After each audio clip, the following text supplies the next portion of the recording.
803 व्यवस्थित 830 व्यवस्थित स्वरोजगारी मंत्रालय बजट सत्र में आपका स्वागत है।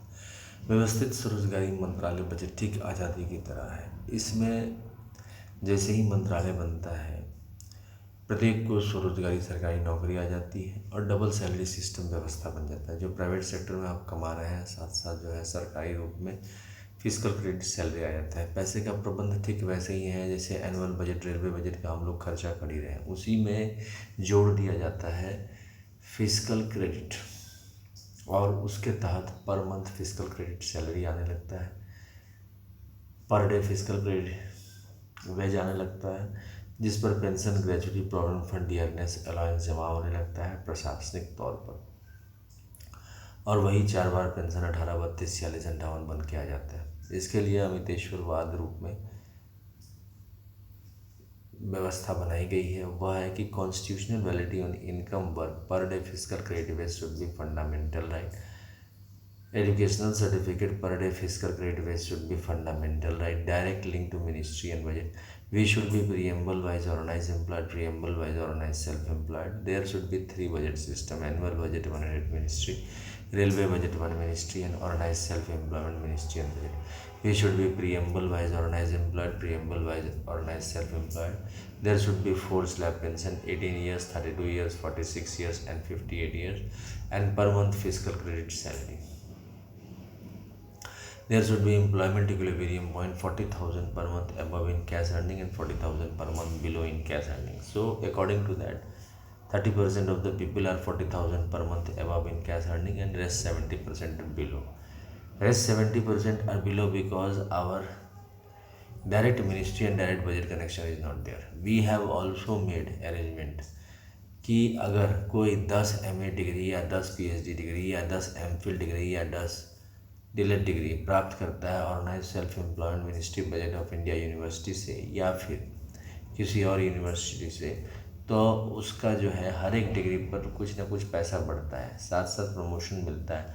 और 10 MA डिग्री होने के बाद या 10 BA डिग्री होने के बाद 40,000 प्रति माह इन कैश आमदनी होने लगती है और वह गैजेटेड ऑफिसर हो जाता है। तो इस बात के लिए हम लोगों ने बहुत प्रयास किया है और जो हमारा जो अर्थव्यवस्था है उसके तहत उद्योग लगाने के लिए पूंजी कम है। अब ऐसी स्थिति में जो लोन जो दे रहा है उतना लोन का जो है कलेक्शन नहीं है, तो ऐसी स्थिति में हम लोगों ने educational certificate per day physical credit wage लगाया है और उसी पर हम लोग जो है labour party of India fist of the hand के साथ काम कर रही हैं कि इस चीज़ को समझ में आ जाए अमितेश्वरवाद को और ज़्यादा से ज़्यादा लोग इसका साथ दें। Labour party of India fist of the hand के साथ 31 अगस्त 2001 से तत्पर है। एक फिजिकल क्रेडिट टेबल भी बनाया है जिसके तहत हर एक व्यक्ति जो भी काम कर रहा है उसका एक मौद्रिक साख तैयार हो जाता है, क्योंकि constitutional validity on income work हर एक को संवैधानिक तौर पर मिलता है। जैसे आपके पास इलेक्शन कार्ड है वैसे ही संवैधानिक मान्यता आई काम कार्ड है। मतलब कोई भी काम आप कर रहे हैं तो उसको हम वैलिडिटी देते हैं मंत्रालय के संवैधानिक रूप में। अब वो उस पर वैलिडिटी जैसे ही मिलता है तो उस पर physical credit per day physical credit wage बनता है, तो वो आपको मिलने लगता है जिस पर मिनिस्ट्री का बेनिफिट आ जाता है, पेंशन, ग्रेजुटी, प्रोविडेंट फंड। अब जैसे ही स्टार्ट होगा ये वैसे ही आपका पेंशन चालू हो जाएगा 18 या 32 या 46 या 58 जो भी एज के हैं, और ऑटोमेटिक है कि ये कानून पारित होते ही ये सारी व्यवस्था लागू हो जाती है। अच्छा, ये टैक्स के रेंज में आता है क्योंकि जितना भी मिला सब टैक्स में भी लिया जाता है, तो ऑटोमेटिक है कि इसमें जो है आपका आगे बढ़ने का चांस एकदम से बन जाता है। तो लेबर पार्टी ऑफ इंडिया इस चीज़ को तत्पर रूप से काम कर रही है और आप इसमें विश्वास जगाएं और इससे जुड़े। इसके अलावा ओम नमः शिवाय पब्लिकेशन प्रेस मैगजीन की किताब ट्रूथ ओनली ट्रम्प्स है, जिसका ISBN नंबर है 8190186402X। कॉपीराइट नंबर है 954/03/CUL। रजिस्ट्रेशन नंबर है 1799/03। तो इसके तहत जो है सो 451 रुपये की किताब है और 6 खंड में किताब है, क्योंकि व्यवस्थित स्वरोजगारी मंत्रालय बजट के तहत 6 राष्ट्रपति भवन बनाया गया। शिव पार्वती मंदिर को लेकर राष्ट्रपति भवन नंबर 1, विष्णु लक्ष्मी मंदिर को लेकर राष्ट्रपति भवन नंबर 2, ब्रह्मा सरस्वती यानी कि ISBN सर्टिफिकेट यानी कि जितने भी किताब लिखे गए हैं उसके कॉन्सेप्ट को लेकर ब्रह्मा सरस्वती राष्ट्रपति भवन। चौथा है आदिशक्ति जगदम्बा, महिला को लेकर जितने भी मंदिर बनाए गए हैं आदिशक्ति जगदम्बा राष्ट्रपति भवन। उसके बाद जो ब्रह्मा विष्णु महेश नहीं है उनको छोड़कर जितने भी देवी देवता हैं वो सारे प्रत्येक सुनवर्षित भगवान विभूति में। और इसके अलावा जो सरकारी कानून बनाए गए हैं 15 अगस्त 1947 से तो वो सारे इसमें आ जाते हैं राष्ट्रपति भवन नंबर 14। तो इसलिए 6 किताब है, 451 रुपये प्रत्येक खंड की कीमत है। इसको आप मोबाइल नंबर और WhatsApp number OSMB office number 6397360717। अच्छा, ईमेल एड्रेस osemboffice2001@gmail.com के ज़रिए प्राप्त कर सकते हैं।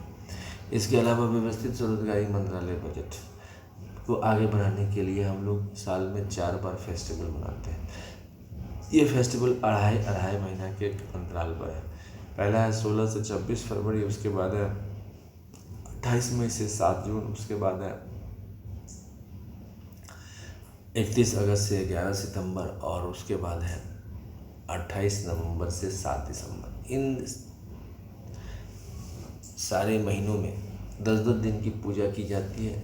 6 पेयर ऑफ मूर्ति बनाए जाते हैं। Shiv Parvati 4 generation, Vishnu Lakshmi Ram Sita Krishna Radha Amita विलासा 4 generation, Brahma Saraswati 4 generation, Adishakti Jagdamba 4 generation, प्रत्येक सुनवर्षित भगवान विभूति 4 जनरेशन और हिंदू गवर्नमेंट टीचर 4 जनरेशन। और इस 4 जनरेशन के ज़रिए जो है सो प्राण प्रतिष्ठा देकर पुष्पांजलि दी जाती है और व्यवस्थित स्वरोजगारी मंत्रालय बजट का निर्माण किया जाता है। स्वरोजगारी सरकारी नौकरी के तहत इन सब चीज़ों की व्यवस्था हम लोग करते हैं। इसके अलावा जो है सो व्यवस्थित स्वरोजगारी मंत्रालय बजट के तहत यूट्यूब पर organise self employment ministry budget of India OSMBI channel है, जिसको आप जो है टाइप कर सकते हैं। OSMBI सेशन 1 to 100 जो है सो इंग्लिश में है, 101 to 200 जो है सो हिंदी में है और 201 to 225 जो है मैथिली में है और 226 to 300 इंग्लिश में है, 301 to 400 जो है हिंदी में, 401 to 500 जो है सो मैथिली में है और 501 to 700 इंग्लिश में, 701 to 900 जो है सो हिंदी में। यह 830 व्यवस्थित स्वरोजगारी मंत्रालय budget session.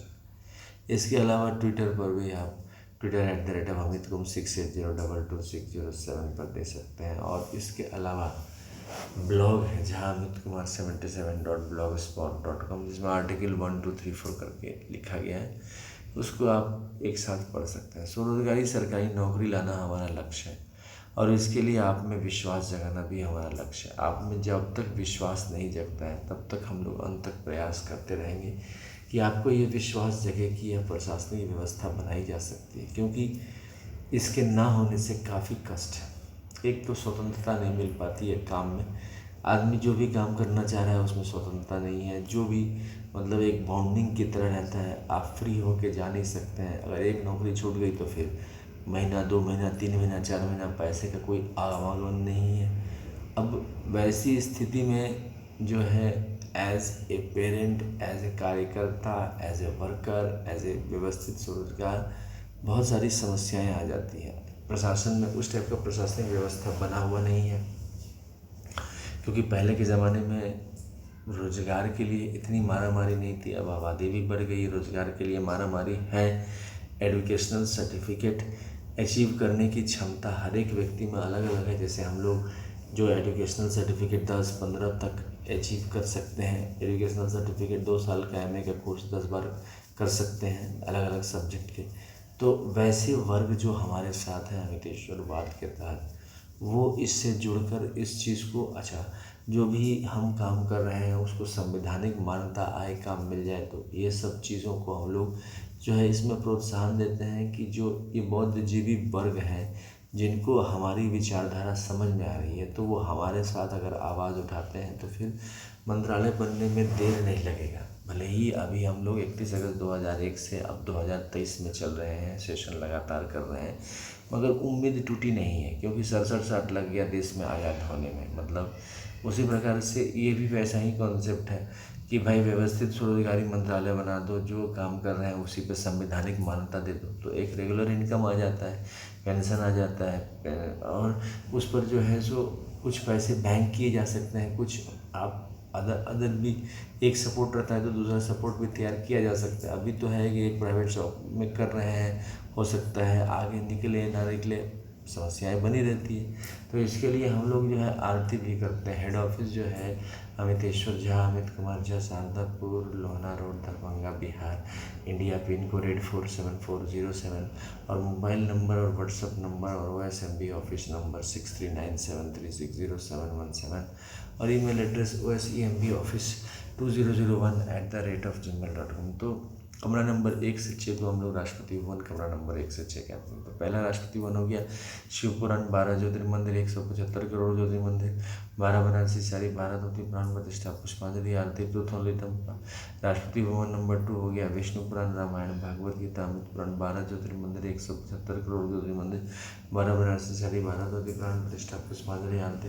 Rashtrapati Bhavan number 3 हो गया ब्रह्मा सरस्वती पुराण, ISBN पुराण, 12 ज्योतिर्मंदिर, 175 करोड़ ज्योतिर्मंदिर, 12 बनारसी साड़ी, 12 धोती, प्राण प्रतिष्ठा, पुष्पांजलि, आरती, प्रोथोलितम। राष्ट्रपति भवन नंबर 4 हो गया आदिशक्ति जगदम्बा, 12 ज्योतिर्मंदिर, 175 करोड़ ज्योतिर्मंदिर, 12 बनारसी साड़ी, 12 धोती, प्राण प्रतिष्ठा, पुष्पांजलि, आरती। राष्ट्रपति भवन नंबर 5 हो गया प्रत्यक्ष वर्षित भगवान भगवती, 12 ज्योतिर्मंदिर, 175 करोड़ ज्योतिर्मंदिर, 12 बनारसी साड़ी, 12 धोती, प्राण प्रतिष्ठा, पुष्पांजलि, आरती, प्रोथोलितम। राष्ट्रपति भवन नंबर 6 हो गया हिंदू गवर्नमेंट टीचर टाइमर्स बिन टेंडर, 12 ज्योतिर्मंदिर, 175 करोड़ ज्योतिर्मंदिर, 12 बनारसी साड़ी, 12 धोती, प्राण प्रतिष्ठा, पुष्पांजलि, आरती, प्रोथोलितम। तो इस प्रकार से हम लोग निरंतर ये चीज़ चाह रहे हैं कि एक तरह से जो है एक दूसरे से जुड़े, जिस तरह से स्पाइडर से जुड़ा रहता है डिफरेंट जाला, उसी प्रकार से अमितेश्वरवाद के रूप में सभी एक दूसरे से जुड़े। सीधा मंत्रालय संपर्क एक संवैधानिक दस्तावेजी चीज़ है, कोई ऐसा चीज़ नहीं है कि आपको समझ में नहीं आएगा, थोड़ा सा अगर दिमाग लगाते हैं तो आपको समझ में आ जाता है। तो इसके साथ अगर आप जुड़ जाते हैं और हमारे चैनल को आप सुनते हैं, प्रिस्क्राइब करते हैं, शेयर करते हैं, तो ऑटोमेटिक है कि ज्ञान बढ़ता जाता है। क्योंकि इसके तहत जैसे जैसे ज्ञान बढ़ता है, जैसे जैसे लोगों का विश्वास, तो सभी स्कूल कॉलेजों में कॉन्स्टिट्यूशनल वैलिडिटी की पढ़ाई होनी चाहिए। जैसे वोट की पढ़ाई होती है कि right of vote is fundamental right, वैसे ही constitutional validity on income work is fundamental right. और ये इतना बड़ा शब्द है constitutional validity on income work कि जो आपको मौद्रिक साख दिलाता है, फिस्कल क्रेडिट दिलाता है, और फिस्कल क्रेडिट आने से आपको जो है प्रशासन परिवर्तित हो जाता है, क्योंकि जो काम कर रहे हैं उस पर एक क्रेडिट आपको मिल गया। अब क्रेडिट मिल गया तो उस पर फिस्कल क्रेडिट सैलरी बन गया, फिस्कल क्रेडिट सैलरी मिलना तो उस पर pension, gratuity, provident fund, dearness allowance, ministerial benefit आ गया। ऑटोमेटिक है कि जी मिनिस्ट्रियल बेनिफिट आते ही आपका जो है रोज़गार सुधर गया, रोज़गार सुधर गया तो अर्थव्यवस्था ऑटोमेटिक आ गई। और एजुकेशनल सर्टिफिकेट, 10 एजुकेशनल सर्टिफिकेट का MA डिग्री का मतलब हुआ कि अगर आप कंटिन्यूएशन में पढ़ाई कर रहे हैं, आमदनी आपकी है, तो आप अदर बाहर भी जा सकते हैं, क्योंकि पढ़ाई जो आप करते रहेंगे तो ऑटोमेटिक है कि आपका डेवलपमेंट का रास्ता निकल जाएगा। डेवलपमेंट का रास्ता आपको पढ़ाई निकालते हैं। अभी तक जब तक ये 31 अगस्त 2001 को विकसित हुआ constitutional validity on income work organise self employment ministry, उससे पहले से पढ़ाई ही एक रास्ता था। हम लोग भी पढ़ाई करके ही व्यवस्थित स्वरोजगारी मंत्रालय बजट का निर्माण किए हैं और स्वरोजगारी सरकारी नौकरी लाने में कामयाब हुआ है, क्योंकि हमने भी पढ़ा, हमने भी उसको मंथन किया कि आखिर कहाँ पर चूक रहे हैं। अगर हमारे पास पूंजी नहीं है तो ज्ञान तो है, तो उससे हम कैसे रोज़गार को उत्पन्न कर सकते हैं। और वही करते करते इस बात को समझ में आ गया कि अगर हम लोग 3 बजट व्यवस्था बना लेते हैं और अगर संवैधानिक रूप से हम लोग जो है 100 आय 100 काम 100 मत 100 आस्था को सिद्ध कर लेते हैं और सभी पंचायतों में इस चीज़ को निश्चय कर लेते हैं कि हम लोग जो है 100 आय 100 काम 100 मत 100 आस्था दिखाएंगे, तो ऑटोमेटिक है कि रोजगारी की समस्या समाधान हो जाती है। और जान लीजिए कि रोजगारी की समस्या समाधान हो गई तो आधा टेंशन दूर हो गया राष्ट्र से, क्योंकि ये सबसे बड़ी समस्या है कि कल जो है क्या खाना है। अपना आमदनी कितना है, पर मंथ कितना आमदनी, ये सारे 70 to 90% की ये समस्या लगी रहती है। तो आइए इस अमितेश्वरवाद के साथ चलें, लेबर पार्टी के साथ हाथ में हाथ मिलाएं, फिस्ट ऑफ द हैंड के साथ आगे बढ़ें और पार्लियामेंट ऑफ इंडिया और सभी विधानसभाओं में व्यवस्थित स्वरोजगारी मंत्रालय बजट अधिनियम को पारित करें। धन्यवाद।